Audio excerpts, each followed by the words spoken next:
अस्सलामु अलैकुम वरहमतुल्लाहि वबरकातुहू। उम्मीद करती हूँ, अल्लाह से दुआ करती हूँ आप सभी लोग खैरियत से हों। अल्लाह सबकी दुख तकलीफ परेशानी दूर कर दे, जो भी जिस परेशानी में मुब्तला हैं। बिस्मिल्लाहिर्रहमानिर्रहीम। दुरूद शरीफ एक ऐसी इबादत है जो हर किसी की किस्मत में नहीं लिखी हुई, बल्कि ये इबादत अल्लाह ताला और हजरत मोहम्मद मुस्तफ़ा सल्लल्लाहु ताला अलैहि वसल्लम की निगाह करम से शुरू होती है। देखिए, मैं सबसे कहती हूँ दुरूद इब्राहिम, दुरूद शरीफ का विर्द किया करें। जो भी है, छोटी सी एक दुआ पढ़ती हूँ और फिर उसका मैं एक तर्जुमा भी पढ़ती हूँ। बिस्मिल्लाहिर्रहमानिर्रहीम। अल्लाहु अल्लाहु रब्बी, अल्लाहु अल्लाहु रब्बी, अल्लाहु अल्लाहु रब्बी, ला उश्रिकु बिही शैअन, ला उश्रिकु बिही शैअन, ला उश्रिकु बिही शैअन। तर्जुमा: अल्लाह मेरा रब है, मैं उसके साथ किसी को शरीक नहीं करती। ऐसे कलिमात हैं जिनके लिए आसमान के दरवाजे खुल जाते हैं और अर्श तक पहुँचने से इन्हें कोई चीज़ नहीं रोक सकती। छोटी सी दुआ। बिस्मिल्लाहिर्रहमानिर्रहीम। अल्हम्दुलिल्लाहि, अल्हम्दुलिल्लाहि, अल्हम्दुलिल्लाहि हम्दन कसीरा, हम्दन कसीरा, त्वय्यिबन मुबारकन फीह, त्वय्यिबन मुबारकन फीह। अल्हम्दुलिल्लाहि हम्दन कसीरा, त्वय्यिबन मुबारकन फीह। कि अल्लाह ताला ने ऐसी ऐसी छोटी छोटी सी दुआएं हैं कि इनको अर्श तक जाने से कोई भी चीज़ नहीं रोक सकती है। और जहाँ पर अल्लाह का सबसे ऊंचा जो आसमान है, जहाँ पर अल्लाह रहता है, कहते हैं अर्श आज़म के तख़्त पर अल्लाह रहता है, अर्श आज़म पर अल्लाह रहता है। तो हमें ये छोटी छोटी सी दुआओं का विर्द करके अपने लिए आसमान के दरवाजे खोलने।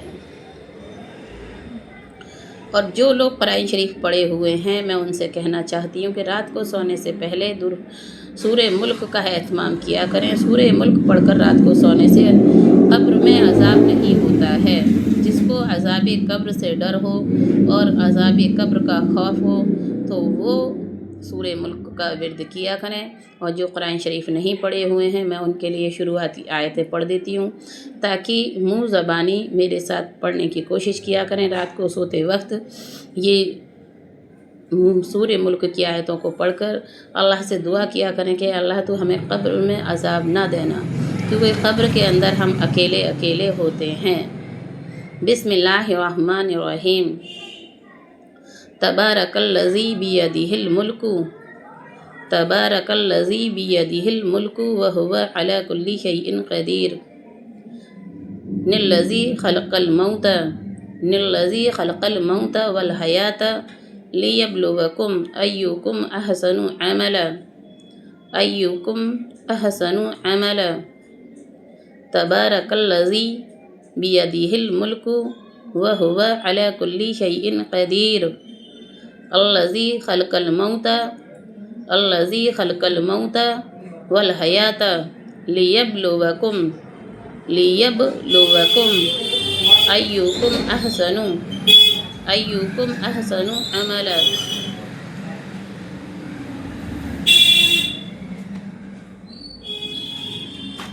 अब बढ़ती हूँ अहदीसे मुबारका की तरफ। बिस्मिल्लाहिर्रहमानिर्रहीम। हजरत अंजला उसैदी रज़ी अल्लाह अन्हा रिवायत करते हैं कि रसूलुल्लाह सल्लल्लाहु ताला अलैहि वसल्लम ने इरशाद फरमाया,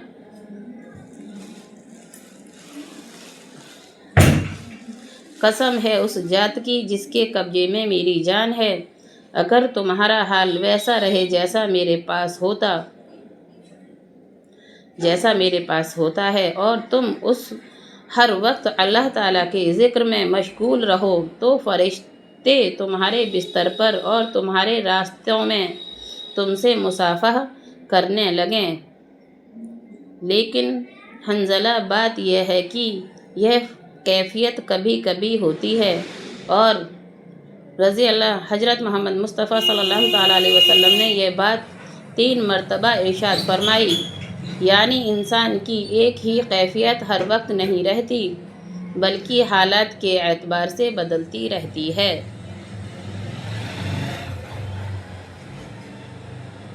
انسان کی کیفیت ہر وقت ایک جیسی نہیں رہتی ہے، حالات کے اعتبار سے بدلتی رہتی ہے۔ یہ منتخب اہل حدیث سے ثابت ہوتا ہے۔ میں کوئی بھی چیز اپنے پاس سے نہیں بتاتی ہوں، قرآن اور احادیث کی روشنی میں ہی میں سب کے ساتھ میں شامل ہوتی ہوں۔ بسم اللہ الرحمن الرحیم۔ بڑھتی ہوں اگلی احادیث مبارکہ کی طرف۔ حضرت معاذ بن جبل رضی اللہ عنہ روایت کرتے ہیں کہ رسول اللہ صلی اللہ تعالیٰ علیہ وسلم نے ارشاد فرمایا، جنت والوں کو جنت میں جانے کے بعد دنیا کی کسی چیز کا افسوس نہیں ہوگا سوائے اس گھڑی کے جو دنیا میں اللہ تعالیٰ کے ذکر کے بغیر گزاری ہوگی۔ سوچئے کہ جنت والے لوگوں کو جب وہ جنت میں داخل ہو جائیں گے تو ان کو کسی بھی چیز کا افسوس نہیں ہوگا، صرف اس چیز کا افسوس ہوگا جو کہ انہوں نے دنیا میں اللہ کے ذکر کے بغیر گزاری ہے، جیسے گانا سنتے میں گزاری ہے، جیسے کہ ہم نے سوتے میں گزاری ہے، جیسے کہ ہم نے دنیا کی فالتو کی باتوں میں مشغول ہونے میں گزاری ہے۔ میں اپنی لائف میں بے انتہائی ٹینشن بھی لینے لگی تھی اور بہت ساری باتوں پہ اپنے مائنڈ میں چڑچڑاپن محسوس کرنے لگی تھی۔ کیونکہ میں نے تھوڑے سے دن کے لیے اپنے آپ کو پڑھائی سے الگ کر لیا تھا،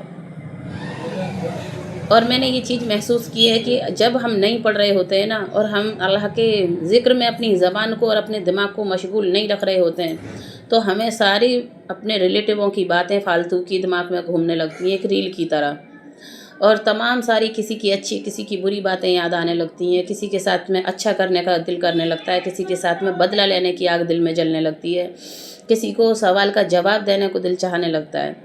اور جب ہم ساری باتوں کو چھوڑ کر اور اپنی قبر کو یاد کرنے لگتے ہیں نا تو پھر اپنے آپ سے خوف آنے لگتا ہے، خود سے ڈر لگنے لگتا ہے، اپنی خود کی جان سے ڈر لگنے لگتا ہے، خود کو ایسا لگتا ہے کہ زمین کھودیں اور ابھی سے ہی ہم قبر کے اندر چھپ جائیں۔ کس لیے چھپ جائیں؟ کہ ہمارے اندر قبر کے اندر جو عذاب ہوگا اس کو دیکھنے والا کوئی بھی نہیں ہوگا ہماری جان کے علاوہ، جو صرف اور صرف ہماری روح کے اوپر پڑے گا، جو ہماری جان کے اوپر پڑے گا۔ ہم دنیا میں دولت کما کما کر چلے جائیں گے ڈھیروں لگا کر، لیکن ہمارے مرنے کے بعد انسان اس پیسے کو، اس دولت کو، اس چیز کو اپنا بتا کر اپنا نام سے دکھایا جاتا ہے سب کچھ، کہ یہ ہمارا ہے سب کچھ۔ کوئی بھی یہ نہیں کہتا میں نے اتنی بڑی جوائنٹ فیملی کی پلی ہوئی بچی ہوں میں کہ میرے گھر میں بے انتہائی لوگ رہتے تھے، بے انتہا، میں گن بھی نہیں سکتی، اگر گنوں نا تو 100 ممبروں سے بھی اوپر بیٹھیں گے، اتنے ممبر، بہت سارے لوگ ہم رہے ایک ساتھ ایک ہی فیملی کے اندر، بہت بڑے گھروں میں، بہت ساری جگہوں پر۔ لیکن میں نے ایک چیز دیکھی ہے کہ جب ہم اللہ کے سپرد اپنا ہر معاملہ کر دیتے ہیں نا تو جو اللہ تعالیٰ ہم بہتر سے بہترین نوازنے والی ذات ہے، حال نہیں دکھاتا، فوراً نہیں ہوتا اچھا اور برا سلوک کسی کے ساتھ میں، لیکن اللہ تعالیٰ جو سبق سکھاتا ہے نا وہ کوئی انسان کسی کو سبق نہیں سکھا سکتا۔ کوئی ہمارے ساتھ اچھا سلوک کرتا ہے، کوئی ہمارے ساتھ برا سلوک کرتا ہے، جس کی جیسی سوچ ہوتی ہے وہ ویسا کرتا ہے۔ لیکن جب ہم اپنے کہتے ہیں ان اللہ مع الصابرین، اللہ نے کہا ہے ان اللہ مع الصابرین، صبر کرنے والوں کے ساتھ میں ہوں، وبشر الصابرین، وبشر الصابرین ان اللہ مع الصابرین، کہ مجھ پر یقین رکھو، مجھ پر صبر کرو، میں تمہارے ساتھ ہوں۔ صبر کرنے والے کی گھڑی، اگر کچے آم کو ہم چھوٹا سا توڑ دیتے ہیں وہ بیکار ہوتا ہے، پھر اس کو کھٹا توڑ دیتے ہیں بیکار ہوتا ہے، وہ دھیرے دھیرے کوئی بھی پھل پیڑ پر جب لگا رہتا ہے نا اور جب وہ اس کی میعاد پوری ہو جاتی ہے پیڑ پہ تو وہ پکنے کے بعد ہر پھل پیڑ کو چھوڑ دیتا ہے وقت آنے پر خود بخود۔ یہ چیز میں نے خود اپنی آنکھوں سے دیکھی ہے کہ جب آم کا پیڑ پہ آم پک جاتا ہے تو وہ خود نیچے ٹوٹ کر گر جاتا ہے۔ پھول اگر پیڑ پہ کھل رہا ہوتا ہے نا وہ کھل جاتا ہے، اس کی چند پتیاں اپنے آپ ٹوٹ کر گرنے لگ جاتی ہیں۔ इसी तरीके से खरबूज तरबूज होते हैं, ककड़ी, कोई भी पेड़ मैंने देखा बहुत सारी चीज़ों को कि वो पौधे को छोड़ देते हैं अपने आप से। कुछ पौधे सूखने लग जाते हैं जिन पे मक्का का खेत होता है, बाजरे का खेत होता है, गेहूं की फसल होती है। गेहूं की फसल होती है जो अल्लाह ने सबके लिए रिस्क बनाया है। जब गेहूं पर उसकी दाने आ जाते हैं ना, एक दाना बोते हैं और उसमें 70 दाने आते हैं। एक मक्का का खेत होता है, मकई जो बोलते हैं उसको, अल्लाह ताला ने कितने सारे पर्दों के अंदर रखी है। बहुत सारी ख़वातीनों का ये कहना होता है कि हमें हमारे घर वाले पर्दे में रखते हैं। पर्दा करना कोई भी चीज़ होती है ना, कॉस्टली चीज़ होती है, वही पर्दे में रखी जाती है।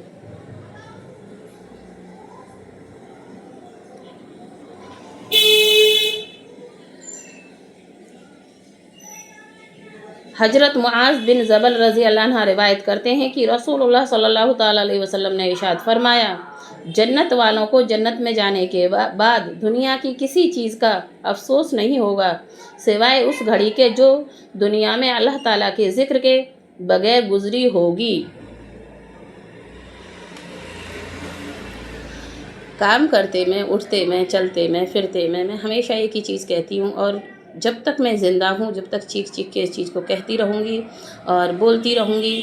जो भी लोग मुझसे जुड़े हुए हैं, मैं ये चाहती हूँ कि जो कुरान शरीफ नहीं पढ़े हुए वो बिस्मिल्लाहिर्रहमानिर्रहीम सूरह इखलास, कुल हुवल्लाहु अहद, अल्लाहुस समद, लम यलिद वलम यूलद वलम यकुल लहू कुफुवन अहद, ये सूरत सभी को याद होती है, हर मुसलमान को। अगर नहीं है याद तो इसको याद करने की कोशिश करें और इसका विर्द करते रहा करें, क्योंकि बाप के साथ में शौहर के साथ बीवी नहीं जाती कब्र में, और बीवी के साथ शौहर नहीं जाता कब्र में। बहन भाई कोई भी एक रिश्ता ऐसा है जो कब्र में अकेले ही अकेले सोना होता है।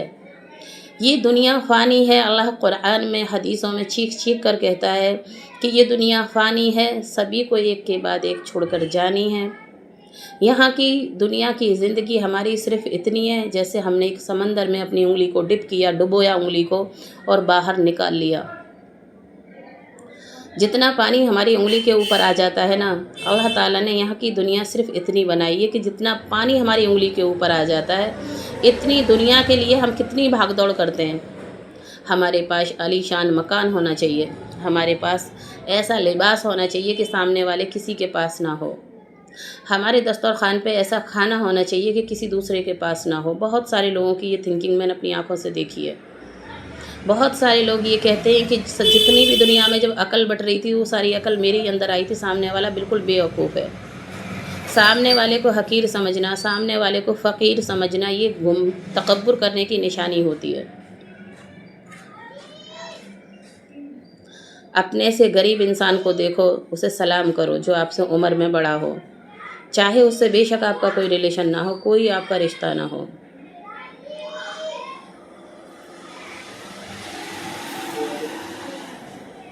क्योंकि सलाम करना हुजूर की सुन्नत है। एक बुजुर्ग थे, मेरे घर पे आया करते थे काफ़ी साल पहले, मेरे ससुराल वाले घर पर, कि उन्होंने मुझसे एक चीज़, वो मुझे सलाम करते थे, मैं उनसे उम्र में छोटी थी, उन्होंने मुझे सलाम किया तो मैंने कहा अंकल मेरी नज़र पड़ने से पहले, मैंने कहा आप मुझे सलाम मत किया करें, क्योंकि मेरी नज़र पड़े तो मैं सलाम करने की कोशिश करती हूँ आपको, आप मुझसे बड़े हो। उन्होंने कहा बेटा मैंने सलाम करने से एक ऐसी दौलत पाई है कि मैं बता नहीं सकता तुम्हें। तो मैंने 2 मिनट, मैंने कहा अगर आपको बुरा ना लगे तो 2 मिनट मुझे आप अपनी दे दें और मुझे बता दें कि आपने ऐसी क्या चीज़ हासिल की है जो कि मुझे पता होनी चाहिए। उन्होंने कहा कि मेरे सालों के हिसाब से 30-35 साल तक औलाद नहीं हुई थी, और 30-35 साल के बाद मुझे एक बुजुर्ग ने बताया था कि आप हर किसी को सलाम किया करो, ना छोटा ना बड़ा, मैं हर किसी को चलते में सलाम करता हूँ। तो अल्लाह ने मुझे एक खूबसूरत से बेटे से नवाजा, और मेरा बेटा अब बड़ा हो गया माशाल्लाह से, और उनके सर के सारे बाल सफ़ेद थे, उनकी दाढ़ी के सारे बाल सफ़ेद थे। मैंने कहा 35 साल के बाद आपके बेटा हुआ था? कह रहे हाँ बेटा 35 साल के बाद मेरे बेटा हुआ, और आज मेरा बेटा जवान है और मैंने उसकी अभी शादी की है, अभी नई शादी की है मैंने उसकी। तो मैंने कहा अंकल आपके बेटे को मैं एक बार देखना चाहूँगी, एक नज़र। तो जब वो मेरे दोबारा से आए थे तो उन्होंने कहा अपने बेटे को साथ लेके आए, बोले ये है मेरा बेटा, जो मेरे छोटे भाई की उम्र का था। मैंने कहा माशाल्लाह से, मैंने कहा आपके बेटे, बोले मैंने बहुत छोटी सी उम्र में अपनी लड़की की शादी कर ली थी, इसलिए कि मैं पोती पोता देख लूँ। मैं इंतज़ार करता रहा कि जैसे ये 13-14 साल का हो जाएगा मैं इसकी शादी कर लूँगा, ताकि मैं अपने घर में बच्चे देख सकूँ बस। तो किसी के पास अल्लाह ने तमाम सारी दौलत दे रखी है, उनके घर में औलादें नहीं हैं, और जिनको अल्लाह ने औलाद दे रखी है तो उनके घर में अल्लाह ताला ने रोटी रोजी की तंगी दे रखी है। अल्लाह ताला सबको भूखा नहीं सुलाता है। अगर भूखे सो भी जाएं, अपने हजरत मोहम्मद मुस्तफ़ा सल्लल्लाहु ताला अलैहि वसल्लम अपने पेटों से पत्थर बांध के रहा करते थे।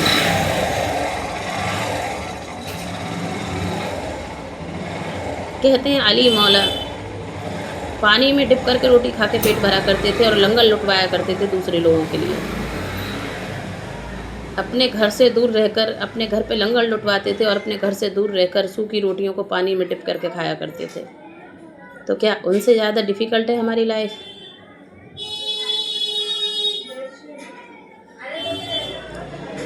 मैं हमेशा एक ही चीज़ के लिए मोटिवेट करती हूँ कि आप अपनी ज़बान से ज़िक्र इलाही करते रहा करें। और दुनियावी कहते हैं अल्लाह ताला के ज़िक्र के बग़ैर गुज़री हुई लाइफ पर जन्नती भी, जन्नत में जाने वाले भी अफसोस करेंगे। हम तो पता नहीं अल्लाह ताला मरने के बाद जन्नत में जगह देगा या जहन्नुम में जगह देगा, नहीं मालूम हमें। लेकिन अपने जानिस्ताई जब हम पढ़े हुए हैं कुरान शरीफ, जब हम अहादीस मुबारका पढ़ना जानते हैं, सुन सकते हैं अपने कानों से, अल्लाह ने हमें सुनने के लिए कान दिए।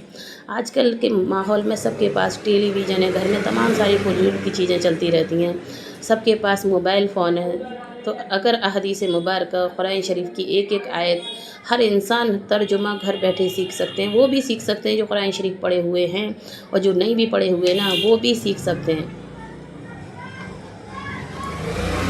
बढ़ती हूँ अगली अहदीस मुबारका की तरफ। हजरत सहल बिन, अभी आ रही हूँ, बिस्मिल्लाहिर्रहमानिर्रहीम। हजरत सहल बिन हुनैफ रज़ी अल्लाह अन्हा रिवायत करते हैं कि नबी करीम सल्लल्लाहु ताला अलैहि वसल्लम ने इरशाद फरमाया, मजलिसों का हक़ अदा किया करो। उसमें से एक यह है कि अल्लाह ताला का ज़िक्र उनमें कसरत से करो। इसका मतलब क्या हुआ? मजलिस किसे बोलते हैं? जहाँ पर तमाम सारे लोग इकट्ठे होते हैं, असेंबल होते हैं, असेंबली बोलते हैं कि बहुत सारे लोग एक साथ बैठ जाते हैं असेंबल होकर, इकट्ठे होकर। तो उसमें क्या है कि आपको ज़िक्र इलाही में मशगूल रहना चाहिए। आप अगर ज़बान से अदा कर रहे होते हैं, पढ़ रहे होते हैं ना, तो सामने वाला भी सुनकर पढ़ लेता है। जब भी पढ़ाई किया करें तेज़ आवाज़ से पढ़ने की कोशिश किया करें, क्योंकि आमने सामने ऐसी ऐसी बारीक बारीक मखलूक़ें होती हैं, चींटी होती हैं, वॉल स्पाइडर होती है, छिपकली होती है, तमाम सारी चीज़ें नन्ही नन्ही होती हैं जो कि हमारी पढ़ने की गवाह बनती हैं। जिस जिस ज़मीन पर जिस जिस जगह पर जाकर हम पढ़ते हैं ना, वो ज़मीन गवाही देगी, वो दीवाने गवाही देंगे। जो बिना बोलने वाली चीज़ें हैं ना, अल्लाह ताला उनके अंदर ज़बान डालकर हमारे हर चीज़ की गवाही दिलवाएगा। कहते हैं गवाही जिस्म का हर एक उज़्व देगा, जो था दोस्त दुनिया में वो दुश्मन बनेगा। हमारे हाथ गवाही देंगे, हमारे नाखून गवाही देंगे, हमारी आँखों को ज़बान अलग दी जाएगी, हमारे होंठों को ज़बान अलग दी जाएगी, हमारे कानों को ज़बान अलग दी जाएगी, हमारी नाक को ज़बान अलग दी जाएगी, हमारे जिस्म के एक एक उज़्व को ज़बान अलग अलग दी जाएगी, हमारे जिस्म के जो रोंगटे हैं ना जिस्म के, उनको भी ज़बान अलग अलग दी जाएगी।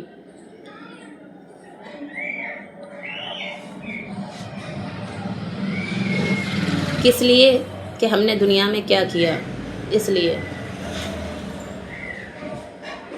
किसी के घर पे सीसीटीवी कैमरा लगा होता है तो इंसान घबराता है कि इसके घर पे सीसीटीवी कैमरा लगा हुआ है और कहीं ऐसा ना हो कि मैं पकड़ में आ जाऊं। लेकिन कैमराज ना हमारा एक एक जिस्म का रोंगटा खुद का है। हमारी आंखें हमारे कैमरे हैं, हमारे कान हमारे कैमरे हैं, हमारी ज़बान हमारा कैमरा है, जिसकी गवाही अल्लाह ताला के यहाँ पर पेश होनी है। इस दुनिया में पाई हुई हर चीज़ हमें एक दिन खोनी है। ना ख़त्म होने वाली ज़िंदगी हमारी कब्र से शुरू होती है। उसके सवाल और जवाब भी सबको याद होने चाहिए। जो कुरान शरीफ नहीं पढ़ना जानते और जो मुँह ज़बानी कुछ नहीं याद कर सकते, देखिए कब्र में सबसे पहले दफन होने वाले सवालों के जवाब। बिस्मिल्लाहिर्रहमानिर्रहीम। मन रब्बुका, तेरा रब कौन है? जब मुनकर और नकीर कब्र में हाजिर होंगे और पूछेंगे इंसान से, जो लोग पढ़े हुए हैं, जो याद रखते हैं मन रब्बुका, तेरा रब कौन है, तो वो कहेगा मेरा रब अल्लाह है। मन नबियुका, तेरा नबी कौन है? تو جو پڑھے ہوئے ہوں گے وہ کہیں گے میرے نبی حضرت محمد مصطفیٰ صلی اللہ تعالیٰ علیہ وسلم ہیں۔ ماں دینوں کا، تیرا دین کیا ہے؟ کہیں گے دین الاسلام، میرا دین اسلام ہے، میں ایک مسلمان ہوں۔ اور جو یہاں دنیا کی باتوں میں مشغول رہتے ہیں، گانے میں، ناچنے میں، دنیاوی دولت کمانے میں، انہیں نہیں پتہ ہوگا کہ مجھے کیا سوال، وہ تو انہی کو فرشتوں کو دیکھ کر کہیں گے میرے اللہ تم ہی ہو، میرے نبی تم ہی ہو، میری اسلام تم ہی ہو، تو ان پر عذاب مسلط کر دیا جائے گا۔ ملتی ہوں اگلی ویڈیوز میں آپ سبھی لوگوں کے ساتھ، صبح خیر، اللہ حافظ۔